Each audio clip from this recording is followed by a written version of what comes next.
अब रामायण में एक महानतम धर्म की व्याख्या की गई कि धर्म जो है, धर्म न दूसर सत्य समाना। सत्य से बढ़कर के कोई धर्म नहीं। अब सत्य से बढ़कर के कोई धर्म नहीं है। सत्य की महिमा का तो सारे शास्त्रों में बार बार प्रतिपादन किया गया, किंतु सत्य के संदर्भ में जो प्रसंग आते हैं उसको लेकर के तो आपको बड़ी भिन्नता दिखाई देगी। क्या है सत्य? सत्य का देने का अर्थ अगर यह हो कि आप ये कहें कि हाँ मैंने देखा, जो मैंने देखा वही मैं कह रहा हूं और जो मैं कह रहा हूं वही सत्य है, तो बहुत बड़ी भ्रांति की संभावना। इसलिए आप रामायण में अनेक प्रसंगों में देखेंगे कि वो बात जो सत्य के संदर्भ से जोड़ करके कही गई, अंत में वह सूत्र सामने रखना अनिवार्य है।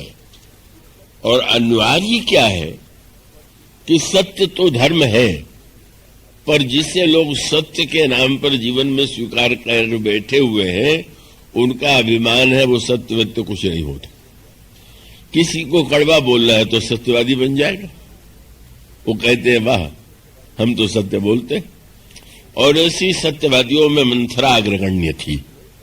मंथरा ने यही कहा कि मैं क्या करूं, मैं तो सच ही बोल सकती हूं, और आपको तो शायद वो लोग बड़े अच्छे लगते हैं कि जो बातें बना करके कहते हैं। तो मानो मंथरा की यह मान्यता थी कि जो उसने कहा है वह सत्य है, और सत्य है तो बोलना उसका कर्तव्य है, धर्म है। और उस सत्य के द्वारा जो महानतम अनर्थ हुआ, मंथरा प्रतिपादित जो सत्य था वो सत्य कितना अनोखा था। ऐसे तो नहीं कि मंथरा ने राम का राज्याभिषेक होने वाला था, ये भी सत्य है। महारानी कैकेयी को समाचार अभी तक नहीं मिला था, ये भी सत्य है। माने यूं अगर देखें तो मंथरा ने जो बातें रखी घटनाओं के रूप में बिल्कुल ठीक है। अब उसमें उसने थोड़ा थोड़ा संशोधन कर दिया, यही उसकी कला है। का कला ये है कि उसने जैसे ये तो कहा कि तुम्हें समाचार नहीं दिया गया, तो संदेह उत्पन्न कर दिया कि अगर कोई षड्यंत्र नहीं है तो तुमसे छिपाया क्यों गया। लेकिन अब उसको पुष्ट करने के लिए एक वाक्य जोड़ दिया।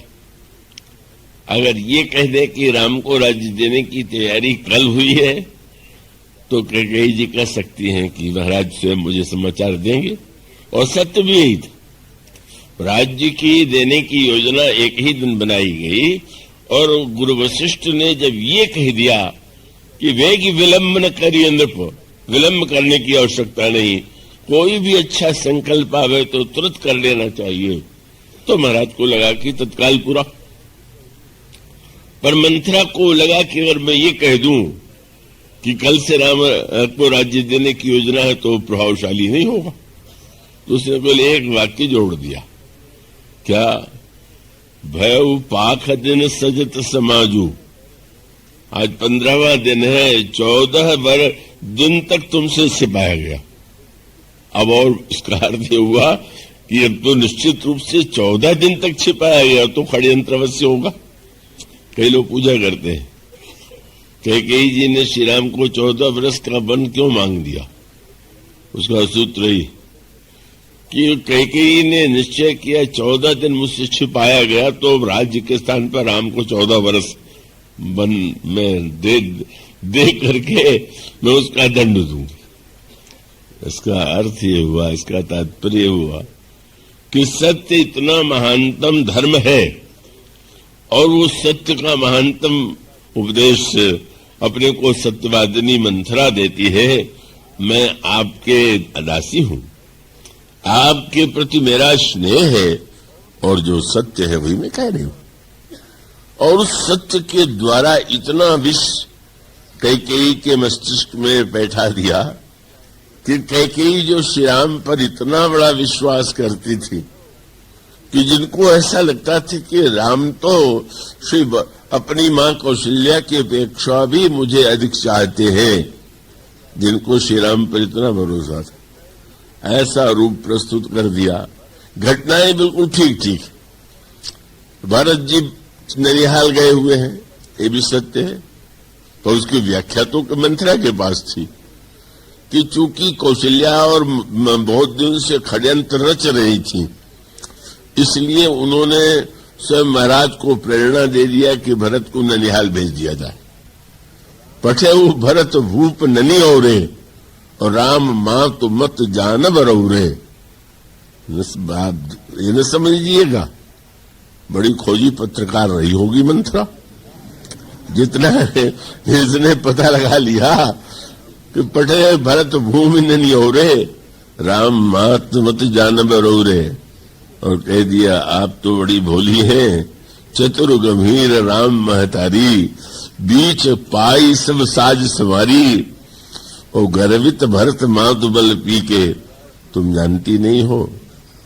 तुमसे महाराज जो इतना प्रेम करते हैं, सौत स्वभाव सकही नहीं देखी।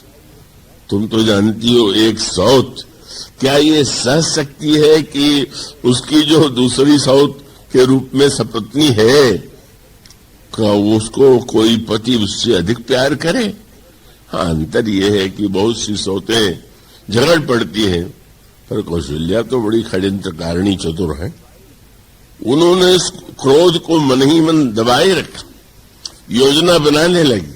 यह जो व्याख्या सत्य और सत्य के नाम पर की गई, भरत पठे भरत भूप ननी औरे राम मां तो मत जानब रौरे, और साल तुम्हार कौशल ही माई, परम चतुर नहीं परई जनाई। बड़ी चतुर है, कैसा छिपा रखा था, बड़ी राजनीतिज्ञ है, आपके समान भोली थोड़ी। ऐसा विलक्षण, और फिर इतनी बढ़िया बात है। मानो ये रामायण में बहुत बड़ी बात कही गई कि काम के संदर्भ में सौंदर्य का आकर्षण, क्रोध में आता है व्यक्ति तो कड़वा बोलता है, पर लोभ के प्रसंग में एक वाक्य कहा गया कि लोभ के इच्छा दंभ बल। लोभ के दो बल है, इच्छा और दंभ।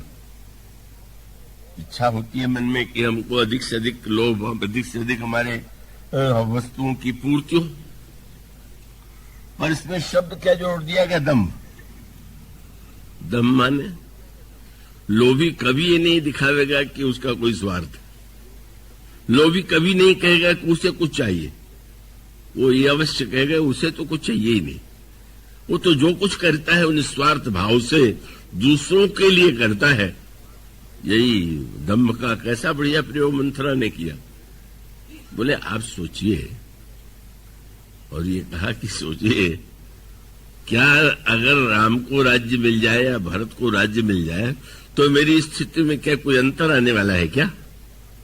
मैं तो दासी हूं, दासी रहूंगी। तो को नृप होई हम ही कहानी, चेरी छाड़ को हो वही रानी। राजा राम हो चाहे भरत, तो मेरी हानि नहीं। तब बोले मुझे अपने हानि की तो चिंता नहीं, केवल आपके हानि की ही चिंता। और इसीलिए आप इतनी कड़वी बात मुझसे बोल रही हैं।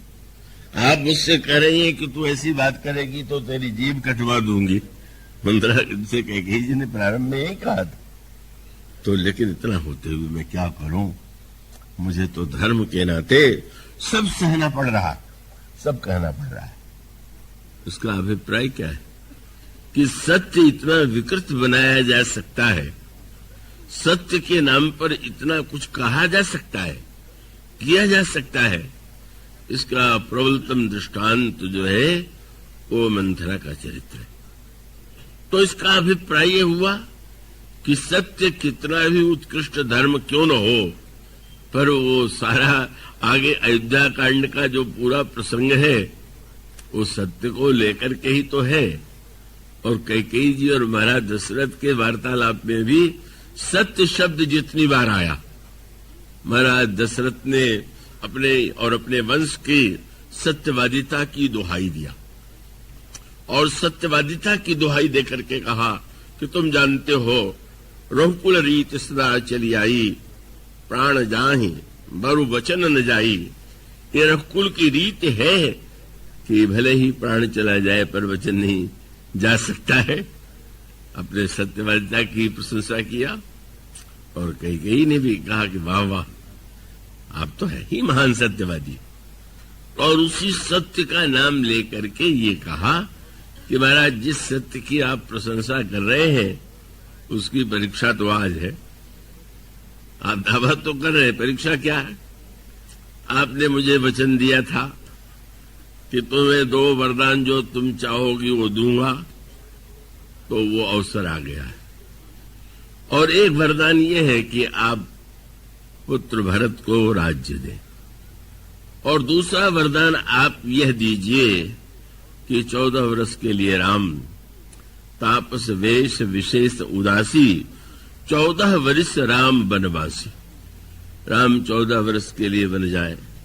पहला के वाक्य सुनकर के तो दशरथ जी कुछ भी दुखी नहीं हुए, उनको सहज लगा, ठीक है।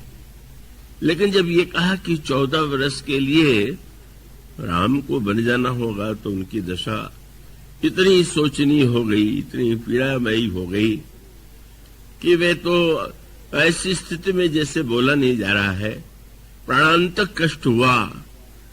और तब आप जानते हैं कई ने क्या कहा, महाराज वो जो सत्य की महिमा का भाषण चल रहा था, वो भाषण ही था कि परीक्षा में भी, जीवन में भी उसका कोई आधार है। और ये कहा कि आप जो सत्य की महिमा कह करके मुझसे ये कह रहे थे कि जो मांगना हो मांग लो, तो क्या आपको लगता था कि मैं भुना हुआ चना मांगने वाली हूं क्या? सत्य सराय कहो बर देना, जानू मांगी ले चबेना। महाराज, सत्य के नाम पर चबेना तो मांग नहीं सकती थी। मैं मांगूंगी तो कुछ विशेष ही मांग सकती थी। अगर आपको सत्य संद तुम रकुल माही, मोह न बहुत प्रपंच सुहाई। बस एक ही बात है, जो कुछ है सत्य है, सत्य ही आपका नियम है, आपके वंश का नियम है। सत्य को छोड़ के मुझे कुछ अच्छा नहीं लग रहा। और ऐसी स्थिति में आप सत्य की रक्षा कीजिए। तो मानो धर्म की सर्वश्रेष्ठ, जिसको धर्म का सर्वश्रेष्ठ महत्व दिया जा रहा है, धर्म न दूसर सत्य समाना, वो उसी की दुहाई देती है। और वो महाराज दशरथ की कठिनाई यही है कि जिसके लिए एक शब्द कह सकते हैं, शब्द आता है किंग कर्तव्य विमूढ़। कभी कभी व्यक्ति निर्णय नहीं कर पाता है कि क्या ठीक है और क्या नहीं ठीक है, ये धर्म है कि ये धर्म है। तो एक प्रकार की दुविधा का, उस दुविधा की स्थिति में ही उनकी दृश्य का उनका चरित्र सामने आता है। कई जब श्री राम को बन जाने का आदेश देती हैं, तो महाराज श्री दशरथ के मौन का तात्पर्य ही था कि वे अनिश्चय की स्थिति में सत्य के विषय में उन्होंने इतना कुछ कहा है, कई ने सत्य की दुहाई दी है। ऐसी स्थिति में क्या मैं इसे नकार दूं, अस्वीकार कर दूं? क्या राम को बन न जाने के लिए कह करके मैं सत्य के रूप में धर्म का अपलाप तो नहीं करूंगी? यह धारणा उनके अंतःकरण में बद्धमूल थी, और बद्धमूल होने के पश्चात वे मौन रह गए। मौन माने स्वीकृति नहीं थी, मौन का अभिप्राय अनिश्चय। और इसीलिए उसका आगे चल करके पता चल गया।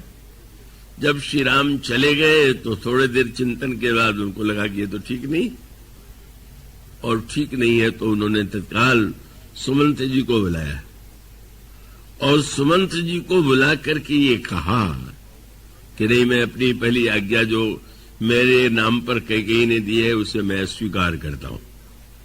रथ लेकर के जाओ और राम को रथ पर बैठा करके 4 दिन तक वन में घुमाना।